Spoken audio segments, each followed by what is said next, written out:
Hello everyone, welcome to Crypto Morning, Wednesday, October 3rd, 2024. Massive pressure, we're facing a black swan event in the Middle East.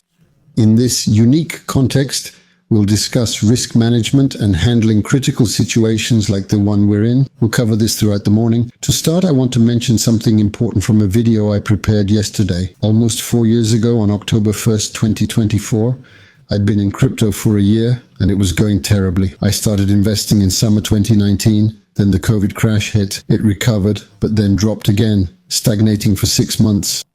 Back then, we didn't have as much info and we didn't understand halving cycles and other factors as well. I made this video yesterday because it was clear and I really wanted as many people as possible, especially those like me 4 years ago who never experienced a cycle, to understand this unique pattern.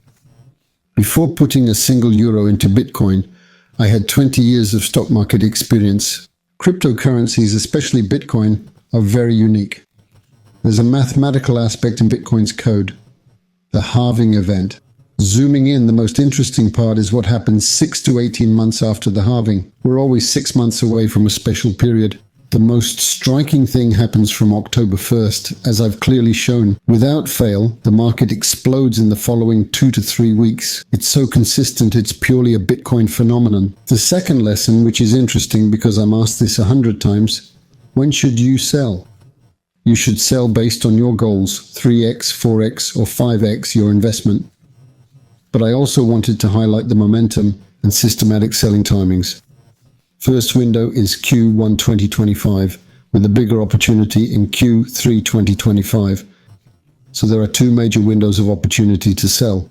Keep your goals in mind and factor this in. It's also a hopeful message. Regardless of the current situation, I'm still ultra bullish for year end. I'm still aiming for a minimum of $100,000 before the year ends. As they say, you judge the show when it's over. We'll assess in 2025 and discuss it then. Because in this situation, as usual, many people are losing their cool. And yet we keep repeating ourselves as the market does, so we repeat. In crypto, you can gain 50% in 2 weeks or lose 30% the next week. Tao gained 100% in a month, then lost 15 to 20% yesterday. So yesterday I lost 12%, for example. I checked quickly, spent 2 hours on it, but lost 12%. Yet my goals and strategy for this bull market haven't changed at all. That's my point. I often mention people who complain and insult when prices drop. It shows immaturity, but I think we've built a mature group overall. So there are 2 news items, actually 2 in one. First, Iran launched hundreds of missiles at Israel, testing the Iron Dome. And actually, there's this second news story that went a bit unnoticed. There was also a terrorist attack. An attack in Tel Aviv left at least 6 dead and several wounded. So these 2 events happened one after another. From what I've gathered at my level, the US and Israel were preparing a response together. I'll say this very cautiously, but there's an emergency UN Council meeting scheduled for this morning. So that's the situation regarding that. What's going to happen? I have absolutely no idea. Every time, and I felt this way in the stock market too, when you're in this situation, risk management is key. What's crucial is I've been in IT and consulting for 25 years. I began with over a decade in banking, where I really learned about risk management. When you invest and evaluate different scenarios, you must consider the worst case scenario. In the worst case scenario, let's be wild. Imagine a third world war. Whether you're in crypto, stocks, or just a bank account, honestly, there won't be huge differences. This leads to a very important point. I'm waiting for the ultimate test. Will cryptocurrencies ever become a safe haven? I believe so, and I'm fully invested in this sector. Plus, I think my crypto investments are starting to represent very significant percentages. I'd say it could be an additional safe haven. That's what I meant about the current situation, and even in the most extreme scenario, I think I'd be better off in crypto than in other investments. So, the indicator that immediately shows rising tension is oil. It's been falling for a long time, as we often discuss. I told you the next time something significant happens and the market takes notice, it's the first time in months. Look at this, it kept falling. Now there's a slight acknowledgement, but we'll also watch the markets. Obviously, about Hegenleier, I mentioned it in yesterday's flash. Check it out, but I don't think it's a good opportunity. But these revenues are already worth 8 billion. They'll jump into the top 100, great for them. VCs can sell to retail investors like all ICOs in the past 18 months. It's my big disappointment to this bull market. Wow, all these guys launching projects just to stuff their pockets, their buddies and VCs too. Then they watch the token price. I really hope that's not the case. I don't know the project super well, but it seems good. Restaking and other features look promising, but the tokenomics, ICOs, airdrops and all that, they're disasters. We'll keep an eye on it. This is really interesting. Lower rates have brought DeFi back strong. We've seen it, and we'll look at AAV right away. But all this liquidity, because DeFi means decentralized finance, it's finance, and finance loves liquidity. DeFi is the first to benefit. It's the sector, along with AI and RWA, that's hot right now.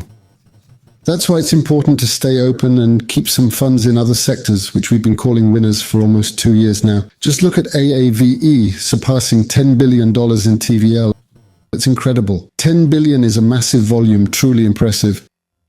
Now, this is really interesting and allows me to discuss a key topic. Let's talk about selling. And even though it's dipping now, it's fascinating and lets me cover several points. So I want to mention something I've been saving for later, but we're starting to talk about it now. I have an indicator to watch over the next 12 months, my USDT ratio in my portfolio. It's the most crucial factor. If you want a good bull market, I'll share the ideal ratio in the 1000 series. By 2025, aim to have your portfolio 100% in USDT. Do this gradually in stages. It'll be fascinating. When you track stablecoin supply, you'll gain tons of insights. During the 2021 to 2022 bear market, and interestingly in 2021's bull market, this gives you a great indicator. It's exactly how I'll operate in the bull market. Look at January 2021. Explodes, then stagnates, then explodes again. Bitcoin, that's when retail investors arrive, especially at the end. So what do? Note that from January 2021, mark this well, from January 2021, when you see USDT coming in, it's not people buying USDT, it's people selling their cryptos, converting them to USDT. So you see pros start selling very early on. Note that. All July 2021, then the bull market, they keep accumulating, sold well, and are well positioned in January 2022. Then some take risks, they start to invest a bit, then return to stable coins. And after that, we have the very interesting phase. Here's Bitcoin at 20,000. Even as it fell, they kept buying until July 2023. They saw a nice rise and just kept stacking crypto. Now look at this, March 2024 is super interesting. It started dropping, but the big players were already shifting. They began selling, which led to that phase. For weeks now, they've been buying heavily again. So it's always like this, rebuy phases, then they sell, they buy. It's very bullish, despite current conditions. It's good to gather many indicators like this, I think. Interesting that Kamala Harris, it's incredible this buzz happening in the US crypto sector right now. It might be a key issue for the elections. Kamala Harris is organizing a crypto roundtable in October. We'll see how it plays out. It's great because either way, it'll likely be positive for crypto. They're all showing a crypto-friendly face. Very good news for HBAR, which has been struggling lately. It's been at its lowest for a year. A fund called Canary Capital is launching an HBAR trust. Hopefully this will bring liquidity, as it usually does. Will there be an ETF behind it? I don't know, but a US trust is still very good news for HBAR. On the 4H chart, it's hovering right around $60,000. It needs to hold $60,000 on the 4H, or else. Interestingly, I think right now on a daily basis, we're seeing a sequence of lower lows and higher highs.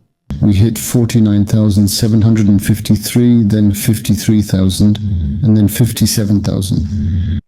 I just want to say it can drop as much as it wants, as long as it closes daily and bounces before 57,000.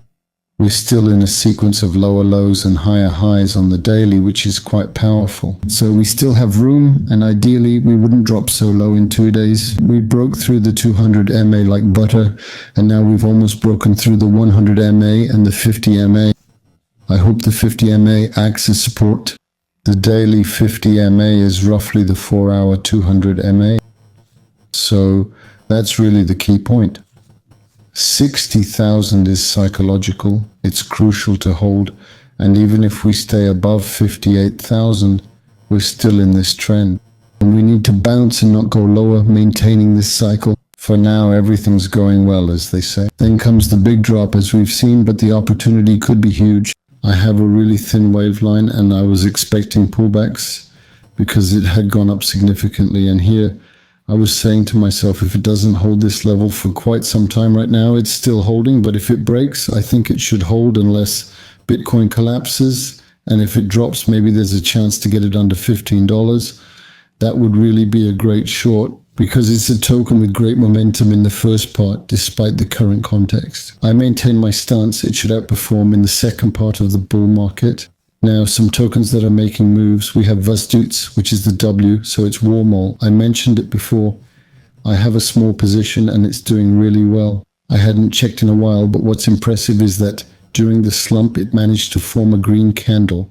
Second, MLN also made an exceptional green candle during the downturn, still ending in the green. That's huge. It's a small DeFi token I like. And here's Water, which is forming a flag pattern, breaking above the 200 MA. Even if it retraces a bit, it's still making a green candle, which is exceptional.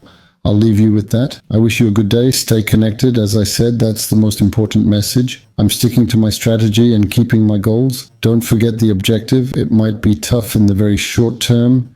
Maybe for a few more days, we don't know. But I think the conclusion of this October will be very positive. Have a good day and I'll see you soon. Bye.